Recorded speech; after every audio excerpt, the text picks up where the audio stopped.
Welcome everybody to our circle. So now that I have you all here, um, this circle's intention is to help us to align with earth rhythms, to bring us more connection and within ourselves and more harmony within our homes.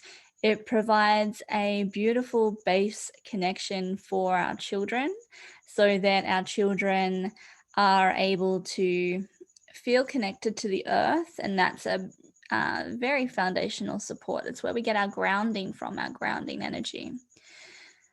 So let's see. First off, I'd just like everybody to get comfortable and relax. Make sure that you've got, if you need a glass of water nearby or a cup of tea, make sure you've got something nourishing, you're comfortable, you're in a safe space. Okay. And just as we begin, I'd like to acknowledge the traditional custodians of the lands on which we are individually standing. Now, I'm here on Yagara and Jagara land, and that land was never ceded. I acknowledge the privilege I have gained through the colonization of these lands, and I pay my respects to the elders past, present, and emerging. Tonight, I welcome you to our magical mothering Mabon Circle under this waxing crescent moon in Taurus. So thank you for joining me today. I invite you to step into this sacred space with reverence. Be that with a deep breath and sending your roots down deep into the ground, into the earth, to claim this space that you're taking up, to know that you have every right to be here exactly as you are. Big breath. You can open your heart space and just allow your body to sink down into this space here. You can call in your guides, your ancestors, and acknowledge the past, present elders, maidens, mothers, magas, and crones who have circled before us. If you'd like to light a candle, burn some herbs or some incense, this is a great time to do that and create this sacred space around you.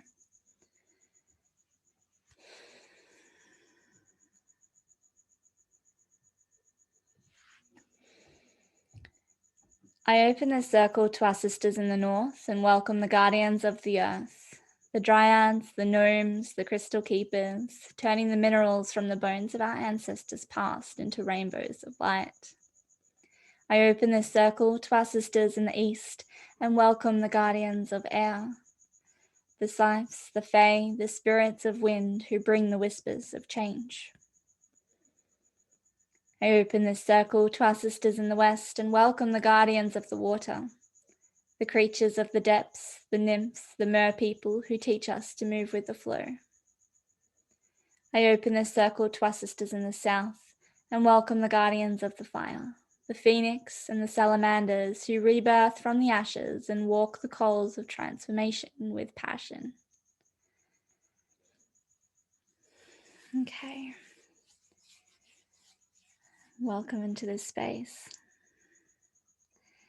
Now, my intention when I talk about earth rhythms and why it has such a connection to our harmony within and within our families is because this is a knowledge that I have felt when I have connected my energy into earth. So this is when, in those moments when I felt really disconnected and traveled out into nature, traveled out into the mountains and sunk my feet and my toes into the crystal rivers and the creeks.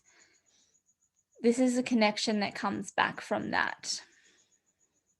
This is a knowledge that is shared from many, many cultures around the world. And this is something that has been lost with modern lifestyles, with lots of technology, with lots of busyness and rushing.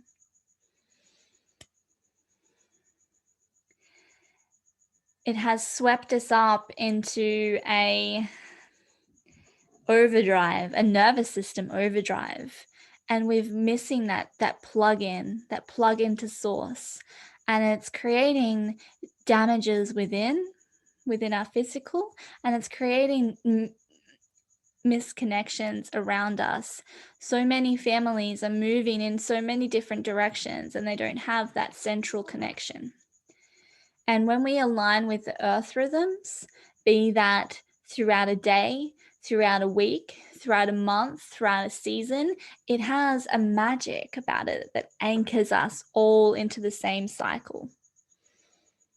Okay. So this is why it's really, really important to me, because it's something that really anchors me, is huge for me. And it's something that saved me. It's something that when I am feeling very disconnected and I'm feeling at my worst, because I do often walk that thin line between feeling good and then a deep depression or a heavy load of anxiety. I walk that line, and this is something that keeps me on path. So if I fall out of connection with the earth, if my rhythm falls out of sync with the earth rhythm, then I can feel myself tilting more so into the more challenging state of being. And this is something that's deeper in my work. If we move deeper into the journey that we go on, this magical mothering journey, is how to cycle through that and stay with that feeling and embrace it as being a part of you and know how to still keep moving. So that's what we're here for, is we don't ignore any of that side of things, but we are constantly processing and moving through that spiral. Now, the rhythms, as I was talking about, we have the rhythm of the day between light and night.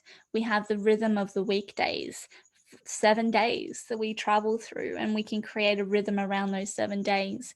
And we have monthly cycles, or also connected to the moon cycles and the seasonal cycles as well, based around solstices and equinoxes. So that's what we're going to be talking about tonight. So let's talk about the energy or the rhythm of the day. So the earth rhythm of the day is very much linked to the energy. Well, all of these earth rhythms link up to a goddess type energy of the cycle of maiden, mother, mega, crone. This is in everything that we are cycling through. And we can see the earth holds such a feminine energy because it is linked with these cycles, just like a woman cycles through her monthly or her moon cycle. It's all linked with a very feminine rhythm. So the day rises with the sun, and that is the maiden energy of the day, when the sun is bursting up new. So when we wake with the sun, our cortisol levels are actually at the highest. And as the day moves on, our cortisol levels get lower and lower as the day goes on, preparing us for rest when our hormones are in sync. So what we can do to help regulate our bodies and stay with this cycle is wake up with the sun. And that doesn't have to mean you have to jump out of bed and go as soon as the sun rises, especially if you're somewhere where the sun rises quite early. Something that we do is sleep with our curtains open. And so when the sun rises, the light fills your room and you are waking with that natural light. So getting as much of that natural light on you, sunlight and moonlight, washing over you as much as possible, helps to regulate your hormone productions. Okay. So getting early morning sun on your skin is a beautiful way to start your hormones syncing up with these earth rhythms. So you can do that by simply opening your curtains in the morning and greeting the sun. You can do this by having little rituals that you do in the morning that connect you with going outside and connecting with the earth early in the morning. So some of these things, like what I have, is taking the compost bin out in the morning. It could be watering your plants in the summer. going outside, hanging out your washing in the morning outside. It could be eating breakfast in front of a window with natural light pouring in so your skin can make that vitamin D, a precursor to so many essential hormones. Okay, it's also important that we begin to stretch or move your body. So, not being one to go off running in the morning, we have children underfoot. It's hard to get out of the door first thing and go and do lots of exercise or go for walks. But if you can go for a walk around in the morning, a nature walk in the morning is a beautiful way to connect in with the light and connect in with your day and connect in with nature. But if you don't have time for that, a simple stretch, a simple dance around your kitchen, or even just circling your hips around in the shower and just moving your body and stretching your body while you're making your morning breakfast, whatever you are doing, just moving your body and getting familiar with that. Morning yoga is my go-to. Okay. Starts to get things going. Also, that works with our lymphatic system, starts to move our body and start shifting some of that physical energy that we start to store and create stagnation within our body. Now, it's also important that we eat nourishing foods during the daylight hours. And that also comes in with the intuitive eating of eliminating the foods that make you feel sluggish, eliminating the foods that you get a reaction for. They make you feel bloated, they make you feel gassy, they make you just get a headache or feel foggy. We need to eliminate the foods that aren't serving us and focus that on during the daylight hours. Then the sun is up, we're filling our body with nourishing things. Okay, I'm bad at that. It's something that I'm working on doing. Is that's always been a thing that I struggle with, is not eating enough good foods, not drinking my water. Those that know me well know that I struggle with that, and they have to remind me.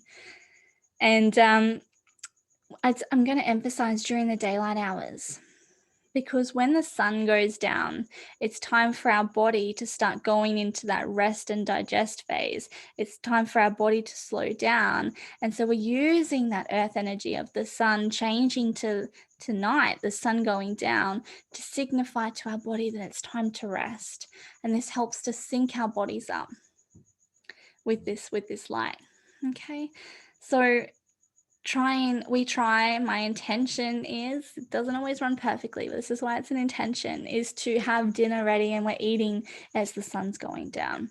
So that's sort of like a signifier to the kids that, and this is also for our screen time, is that as the sun goes down, it's time for quiet and slow. And I'll say this again and again. It's one of the things that I live by, is that we say, can we turn the screens off? We're coming to the table, and that's a crossover point in our rhythm that signifies it's time for the big lights, the overhead lights, to go off, and we're working with salt lamps and fairy lights instead. And we have our dinner together and move from there into our nighttime rhythm or rituals. So yeah, we're eating during the daylight, and during the night, it's time for our bodies to rest, minimizing these electronics as the sun goes down. One of my personal rules is that I don't have tech in the bedroom, so I don't take my mobile phone to bed. Try and leave it in the kitchen. That's where my charger is, and so then I don't have the Wi-Fi in my bedroom while I'm sleeping. You can turn your Wi-Fi off at night. I would love to do that, but my husband is against that. That's okay.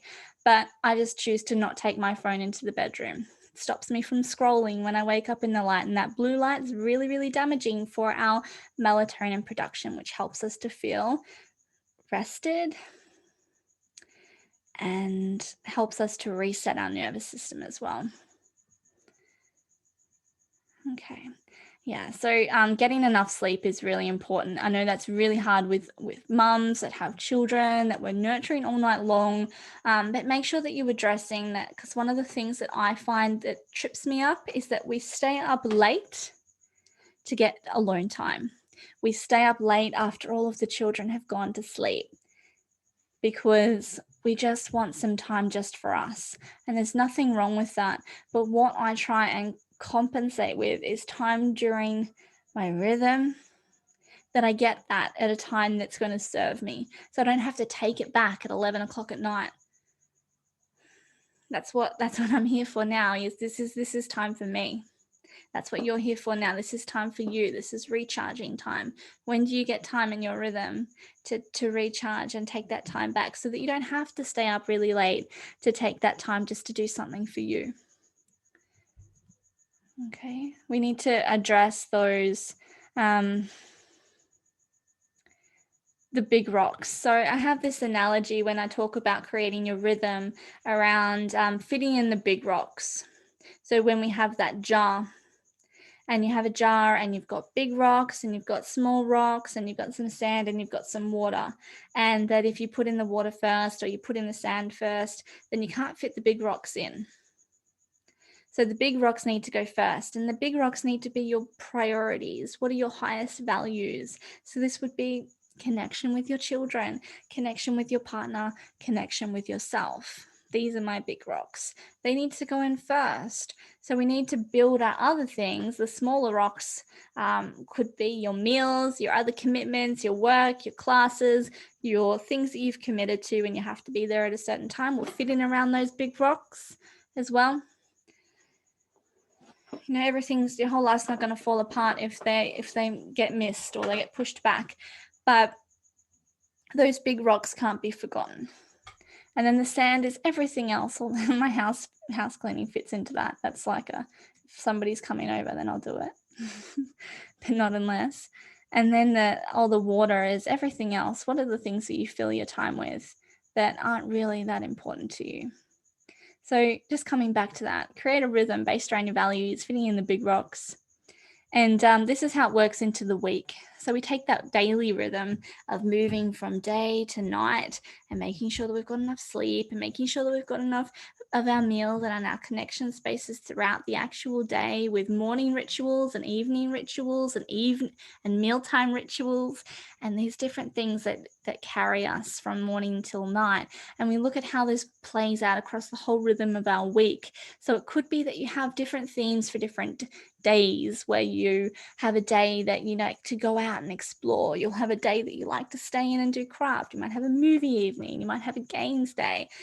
You know, what is it that you want? Your kids want more of, asking them the questions of what do you want to do more of in your days and your rhythms. And we look at the rhythm every week. I look at my rhythm every Sunday and I think, am I doing too much this week? Is it a week of, we're looking up to your monthly cycles? Is it a week where I'm bleeding and I don't want to do that much? Is it a week of the dark moon and I need to go into a bit of my retreat space? Do I need to cut back, or can I do more? Like, am I wanting more connection, more people, more socialization? Am I wanting to move out more like that? Let's see if I can. And and that's how we can blend our weekly rhythm into a monthly rhythm. So just adding on to that is a weekly rhythm can be built around this energy of maiden. So going back to the day, the maiden was the sunrise. Then the mother is like the mid-morning moving into noon. And then we've got Mega. And Mega's like a queen energy. And it's like this, I can see her as a really strong woman. Maybe she's got grown-up kids, or she hasn't had any kids, it doesn't matter, but she's this, she's in her 50s to 60s, and she is, she's got this power about her that she has been through so much, and she has done a lot of her own healing work, and she is still thriving in who she is. She's got this freedom and she's moving around her life without worrying about anybody thinks. And that's that queen energy of the Mega. And that's very much from lunchtime into the afternoon. And then the crone comes as the sun starts to set, and it moves into the night, resting and regenerating and absorbing all of the energy, the restoration, or the integrating the energy of the day with all of the wisdom that you have learned. And we go over all of these thoughts in our head. So we're resetting our mindsets and doing all that healing work through the night. That's the crown energy. So then we move that into a week, and it could be that crone energy of the week could be a Sunday, where we take a Sunday of rest, we take a Sunday of reflection and thinking about what do we want to do differently in the weeks to come. And then we've got Monday as this excited energy of opportunities and plans, and that's your maiden energy starting again, and you've got your mother energy of the Wednesday, where you start to see things coming together and projects birthing and things are moving. And then we're moving into the mega energy of the Friday, and she's free, she's got this, she's feeling like she's accomplished some stuff maybe, and she's free, she's got this energy about her. Yeah, I know, right? And then we go into, that's Friday and Saturday, I see. And then we go into the energy of the crone again, of slowing, resting, resetting. And then we move that into the monthly cycle. Now, I track in my daily journal the moon, the phase that it's in, and what it's in. So at the moment, waxing crescent moon in Taurus. Okay, so we're tracking where the moon is, and we're relating it to the day in your cycle. So you know where in your cycle you are.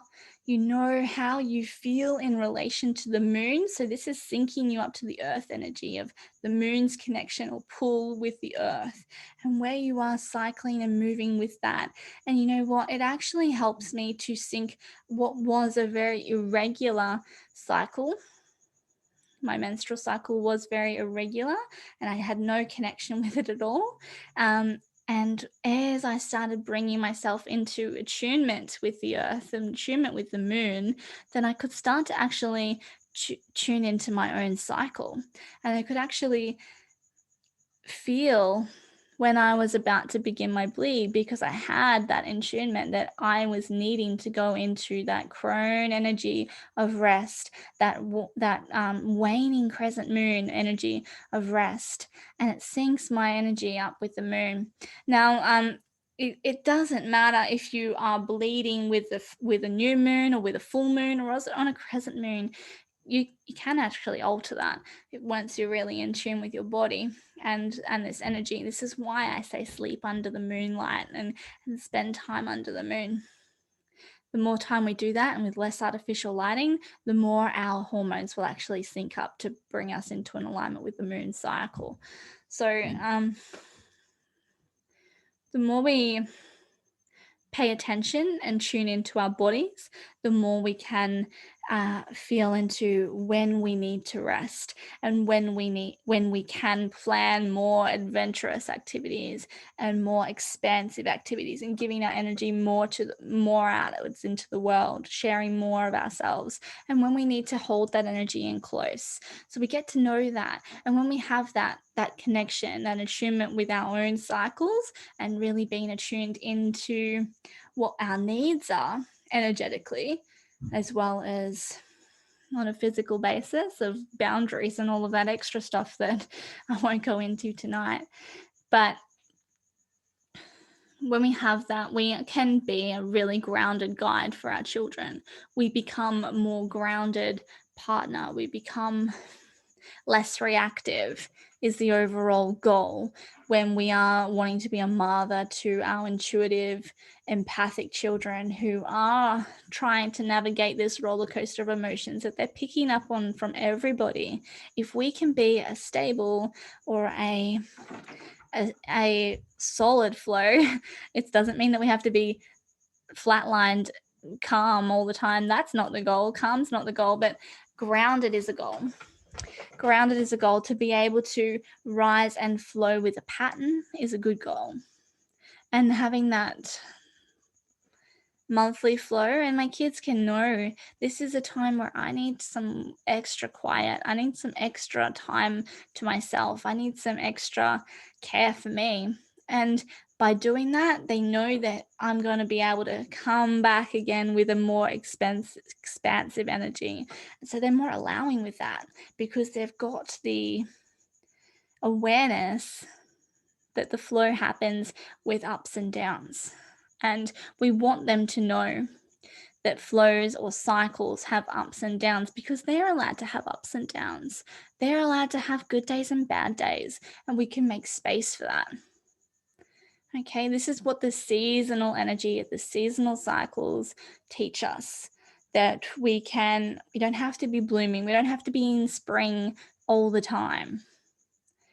That's when we don't have to be like that. We can have times where we need to retreat. We can have times where we want to be out and explorative and chatty, and we don't have to be that bubbly person all the time. We don't have to be happy 24/7. We can have big feelings, and we know that just because we have a big feeling, we can express it, ground into it, process it, and move through it, flow with it, and it'll come back around. This is the spiral. So moving into seasonal cycles. Seasonal cycles and solstices, equinoxes. So the main ones we have, or we base around, we've got your winter solstice and your summer solstice at those poles. And then we have the equinoxes on either side of that. So we've got the spring or vernal equinox, and we've got the autumn equinox. And we're about to move into the autumn equinox, which I also call Mabon. And the autumn equinox here in the southern hemisphere is between the 20th to the 21st of March. So we're going to be celebrating that on Sunday in our family for Mabon. And so it's really important that we tune into our surrounding environment when we are attuning with earth rhythms. So something that was really bugging me when I was first immersing myself in all of the seasonal cycles and earth rhythms again was, that people are decorating with spring bunnies and pastel colors and eggs that represent rebirth around this time of year, being Easter. And Easter's based on a northern hemisphere tradition that's held in springtime. And just because it's at the same time here, it can feel really conflicting to have all of that imagery around you when we are moving into a shedding energy. It's harvest time. We're bringing in the autumn leaves, and we're wanting like acorns in our craft and stuff like that. And then another challenge came up was that, I live in Queensland, and I don't have a lot of autumn trees around me. There's no leaves. We go for a nature walk with the intention of collecting autumn leaves to come home and craft with, or acorns to craft with. And coming from a mountainous, chilly place in Victoria, where I was surrounded by a lot of that stuff in my childhood, and that's nostalgic for me, and I want to bring that into my children's lives. And going for walks around here, and we don't have a lot of that. And I'm thinking, where can we drive to find some autumn leaves and to do this? And then I've had this drop into me since tuning into the season coming, is that it's about what's around you. It's not about the way that autumn you think it looks, about how it should look. It's about what is around you right now. So we have a beautiful cassia tree out in our front fence, and it's blooming with these yellow flowers that always come out around this time of year, and it reminds me of this time of year. And that I've actually got them in my flower essence kit as well. These are the gifts that we have when we connect into the natural world that we are living in this moment. So even if it's just your street, even if it's just your yard, walking around your block and noticing the changes in the seasonal cycles connects you to the land that you are standing on. And this is how you anchor into your land without feeling nostalgic to move somewhere else, or nostalgic to wish that you were in the northern hemisphere so you could have a proper season without any of that wishing. Because I've been there, and it's hard, and you just feel like you don't belong constantly, and you feel like it's not right, or you're doing things wrong, or you can't do it well enough because you don't have enough autumn leaves, you can't do the crafts that are on the Pinterest. And I'm not a Pinterest mum. That's not my style, and so I don't want to be that. We're letting go of these conditionings, these stories of all of the shoulds and the things that we feel like we have to be to do this. Okay, so this is the seasonal rhythm. So I'll just briefly go through. We've got Mabon here. It's all about the autumn equinox is the time of balance, of we're moving from a time when the light is heavier, there's more light in the scale, and we're moving through this balancing point where night and day are equal. It's balance.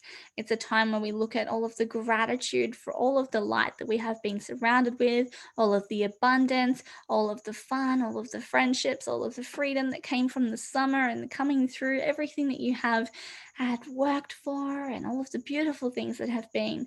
And we acknowledge all of the things that you have grown and nourished since spring equinox when you planted seeds. We've grown so much beautiful fruits of our labors, and we're harvesting that with gratitude. And then we look at the things that we're cutting away from our lives. So for like in Lamas that we just had in February, we're cutting the grains. We're cutting away the things that we don't need anymore. We're severing ties. We're moving into creating space for the new to come. And so we are doing that here through the harvest as well. We're gratitude for everything that we've collected, and we're cutting away things that we don't need it to hold on to anymore. And we're moving into a preparation stage of the harvest.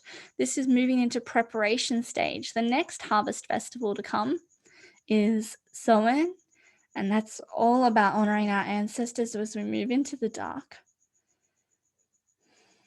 Because in the old world, the dark, the night, the winter was reserved for the humans going inside, the humans staying indoors, the humans, would retreat and leave the dark for the other world. They would leave the dark for the mythical stories, if you want to say mythical, of the Fae, of the night creatures, those that would come out of the mounds at night and come and walk the forests. And the spirits who were walking the trails and the roads on their way home. And someone is creating a portal for that, a gateway for that. So that's what's coming next. And that's where we are allowing ourselves to retreat inwards, going internal, and it gives us space to reflect and plan and think about where we're growing and where we're healing. And we do this through the winter, seasonally. And the winter solstice is about recognizing the hope and recognizing that it's just a phase. This is like that, this too shall pass. And in the winter, we are lighting candles and we're calling in the light. We're waking up at sunrise, and we're so grateful for the sun that it's still rising, even on the darkest day and the most dark. There's still light, and we honor that light. And then we have the next cycle is Imbolc. And Imbolc, we light more candles, and we're calling the sun, we're building an excitement that the sun is coming in. So the crone energy of the winter solstice that begins from Samhain through winter solstice becomes maiden energy again at Imbolc, becomes a small, joyous child energy. Imbolc has a lot to do with the milk, and I have a huge attachment to Imbolc and the breastfeeding mother. There is such nourishment that comes with Imbolc as we're nourishing and we're preparing for the new birth to come. And then we have the spring equinox, or Ostara, which is where we celebrate with eggs and bunnies and pastels and flowers, and we're melting all of the ice. It's melting, and the flowers are shoots are bursting up through the new growth. And this is how we can be representative of how do we cycle with this. And if we are really connected with the earth that we live on, how are we noticing these new life coming back into the earth? How are we noticing new life coming back into ourselves? We've given ourselves time of rest, we've given ourselves time of reflection, and we're able to move into this new energy again. And then from there, we move into Beltane, and Beltane is the goddess energy of maiden still, but she's moving into her power, her sexual power, and she's claiming herself as a woman. And it's got that energy of the entanglement, or the great rite of the coming together with the masculine, the feminine, the masculine combining to create new life. And that new life comes through and is blooming with pregnation. And this is the mother energy coming in through through summer solstice, through Litha. She's pregnant, she's bursting, and there's so much fruits and abundance all around. And this is the energy of abundance. And really through the summer here in Australia, we are celebrating with our seasonal celebrations of, if you celebrate Christmas, if you're celebrating New Year's, this is so much coming together, so many parties, so many outdoor adventures, so many gatherings in at the beach, these joinings people together, of communities together. And then moving through again into Lamash, she's coming through, and the mother is growing, the mother is harvesting, she's ripe, she's ready to harvest her growth and everything that she's been bringing forth. And here we are back again from summer solstice to Lamas, the first harvest. And then Mabon, autumn equinox again. And at autumn equinox, the mother starts to change into the crone. She's had her baby. She is now moving through her cycles, through the mega energy of the harvest. And now she's moving into that crone energy. She's letting go. Her child has grown up, her child's making new paths, and we feel that freedom of what are we planning, and what are we doing, and who are we again? Who are we, and what is our essence, and finding ourselves again. This comes through with the rites of passage. These rites of passage, they come up over and over again and cycle through generations and teach us again and again and again. Who are we? Come back to self. Who are you? What are we here for? So the rites of passage could be moving through as a girl her first bleed, meeting her first partner, having her first child, and then her child, moving through these cycles with her child, rite and passage. And you can look at this as the male aspect as well. Growing up, becoming that man, becoming the father, becoming the old man, becoming the crone. We move in these cycles. And if we are connected to these cycles, then it helps us to really ground in and have appreciation for all of the stages that are moving on around us. We can come into appreciation of the generational lineage that we come from, and the cycles that we move through, they've moved through as well, and they've had their own challenges. So this is where in my work that we can do a lot of generational healing down these lineages and understand the linking of everybody has their own seasons. Everybody moves through their own cycles. And we approach these cycles with awareness, forgiveness, compassion,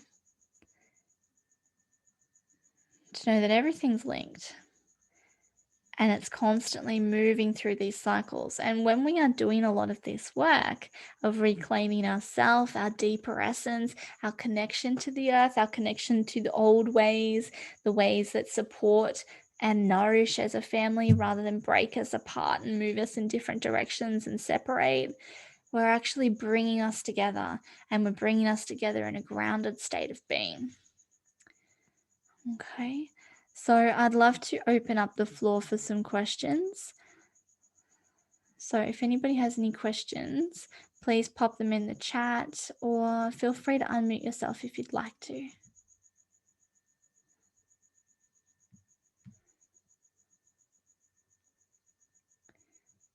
Okay, so what I'm going to do now is I'm going to pause our recording, and I'm going to open up a space for our sharing circle.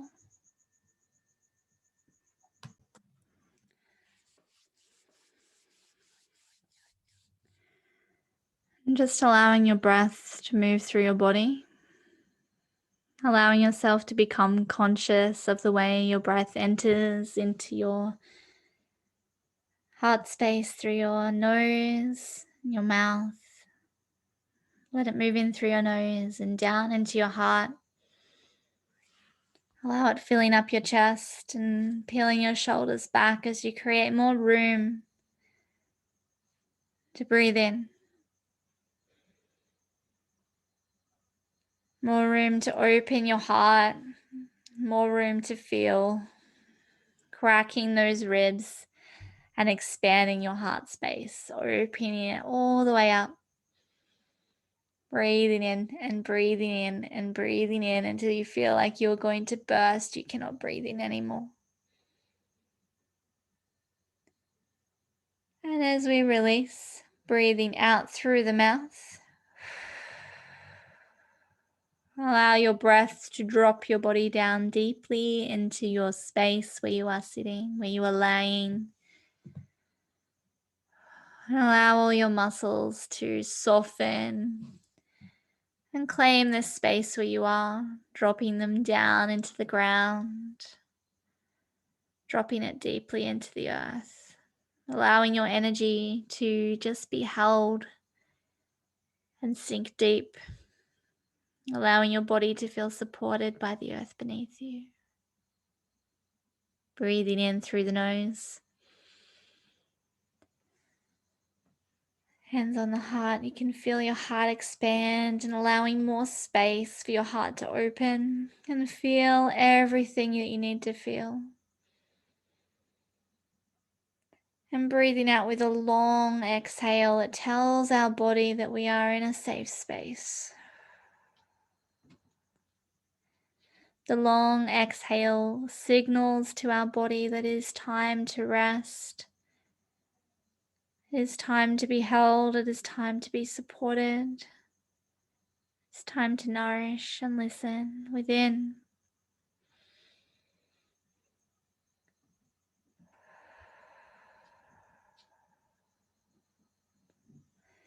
And you can allow your neck to stretch from side to side as you lengthen your muscles. Drop your head, your chin to your chest and lengthen the muscles down your back of your neck. Letting your head go heavy as you tilt it back and forth and side to side. Loosening any tension and feeling that tension release from your shoulders as you roll your shoulders back. Creating movement through your heart space. We are cracking our ribs and opening the space bigger and bigger. You are surrounded by love with the circle that we have created in supportive sisterhood tonight. You are surrounded by love with your guides. Your spiritual support team is standing around you. Your ancestors, this long line of strong women, even strong men, they've got your back and they're here with you. You are surrounded by people who love you and care for you and want the best. People who you can reach out to, people who you can laugh with and play with. Share your joys and share your sorrows, your triumphs and your challenges. You are surrounded by love, and all we need to do is open our heart space.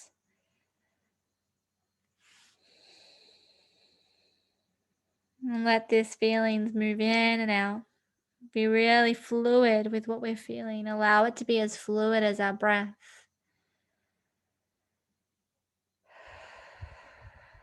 Release any of these stagnant energies, stagnant feelings that are down deep in our bellies, down deep in that darkest pit of our body. You can move your hands down into your belly. And I want you to just feel into that warm center of yourself.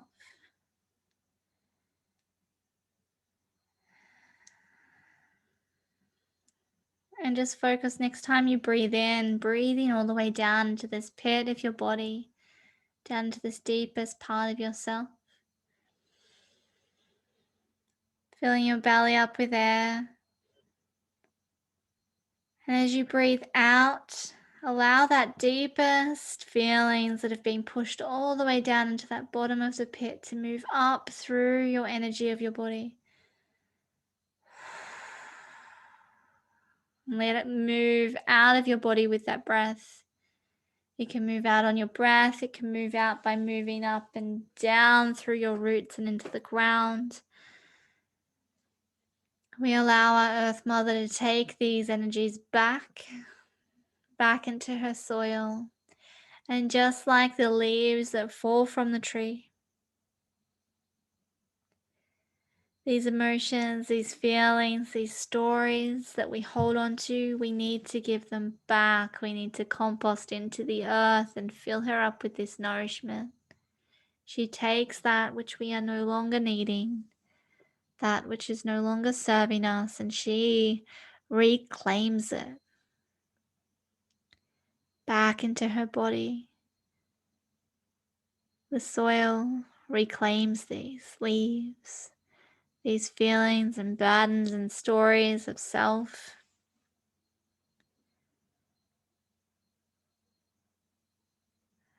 And the rain comes and washes it down into the ground, cleansing. You can feel the rain as it washes over your body like a shower. You are feeling cleansed and refreshed.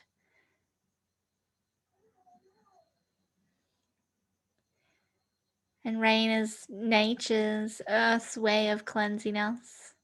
And as the rains calm, it washes away these leaves, washes them back down into the ground. All of the nutrients and minerals go back into the earth, and she's able to send that nourishment down into your roots, nourishing your roots by planting you deeper. Planting you deeper and nourishing your needs and nourishing all of your desires and the way that you can be a supportive,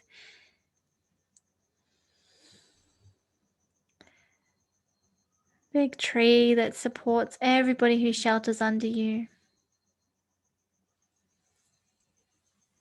Mother of many. She shelters her children. She cares for those she loves. But she also needs to water these roots and make sure that they have all of the nutrients and nourishing that they need. Breathing out these pits of deep, dark emotions that we bury in. We send them down into our roots, and that's our nourishment to send them back into the ground. Letting the earth break them down and give it back to us as strength. Give it back to us as restoration, nourishment to grow taller and stronger.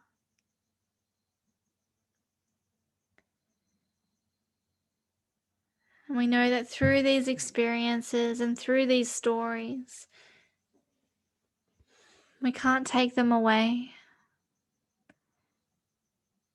They'll always be a part of us and how we got to this place that we are in today or where we're going.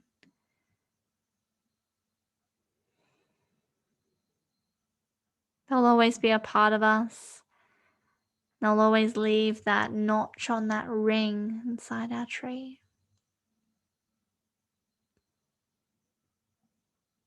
But they won't hinder our growth because we are strong. We have a strong support system within our roots, supported by our earth. Our earth mother, she holds us steady. And so that when these storms, these winds of change come, we will bend with these winds. We will shake, but we will not break. We will let go of some of our leaves and we will change, but we will not break. We will continue to grow with seasons of rest.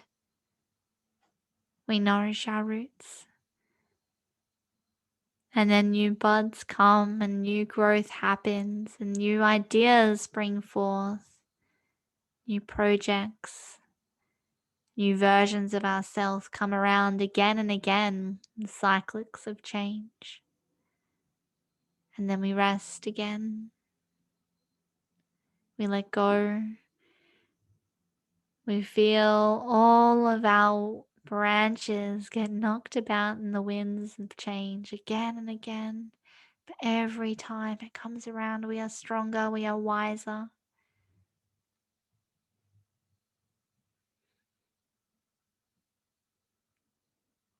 In these seasons, they teach us to give space for the growth, space for sending our nourishment into our roots and letting all of the leaves fall, and not focusing on the buds and the flowers and the fruits for a little bit. And then there'll be time to bud, and then there'll be time to bloom, and then there'll be time to fruit. And then we can be gracious and full of gratitude for all of the fruits that we can harvest from the work that we've done.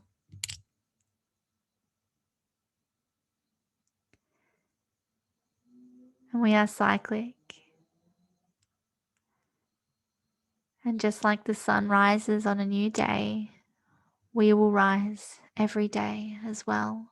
And the day is anew, and the world is anew, and our opportunities are anew each morning.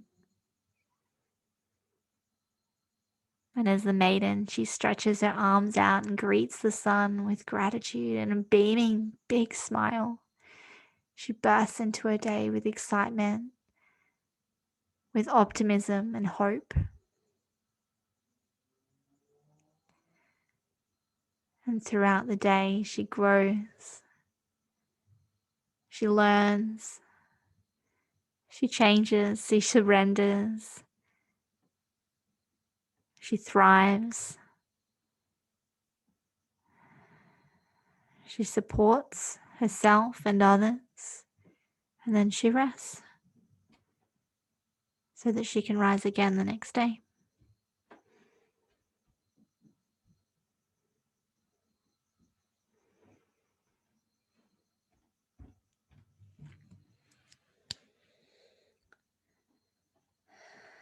Taking this moment to feel into the way that you want to grow throughout your days. Taking this moment to feel into your intention of the way that you rise in the morning and the things that you want to grow through. Support and nourish with your roots. How are you going to nourish and nurture your roots? What are the stories that you need to release and surrender in order to create space to grow, for the new buds to bloom? Feel into the excitement of what your new buds could be, because this is a time for not only harvesting and surrendering, but this is a time for preparation. This is a time for getting excited about the new that will come and planning with goals and dreams. We hold on to those while we're healing, and we hold on to those while we're growing, and we hold on to those while we're surrendering, because we are constantly making room for the new to arrive. Even in the darkest day, in that winter solstice night, we celebrate the light, because the sun still rises every day. Blessed be. And just taking a big deep breath in through the nose and holding it in your body, feeling this energy glowing in your aura all around you, feeling it into your fingers, feeling it into your toes. You can wiggle your fingers, wiggle your toes as you breathe out. And allow your body to just feel completely at rest, at ease, with a buzzing of hope and excitement for everything that you are building and creating in this world. Knowing that now is a time for rest, so that in the morning you will bloom.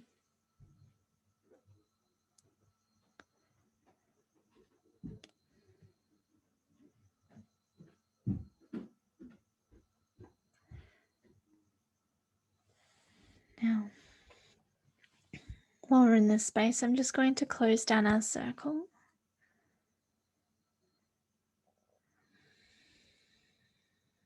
Just thanking our guides, our ancestors for being here with us in this space tonight, for holding this space for us, for being here with us and showing us their support. Thank you for showing up here with me tonight and for holding this space. It isn't a circle unless we have you here with us side by side. This is an energy that we create together, a collaborative space, and I thank you for being here with me. I close down this circle to our sisters in the south and thank the guardians of the fire for being here with us tonight. I close down this circle to our sisters in the west and thank the guardians of the water for being here with us tonight. I close down this circle to our sisters in the east and thank the guardians of the air for being here with us tonight. And I close down this circle to our sisters in the north and thank the guardians of the earth for being here with us tonight.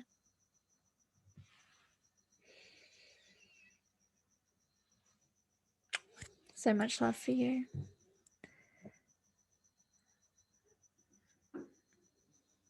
I'm just going to stop our recording for a moment.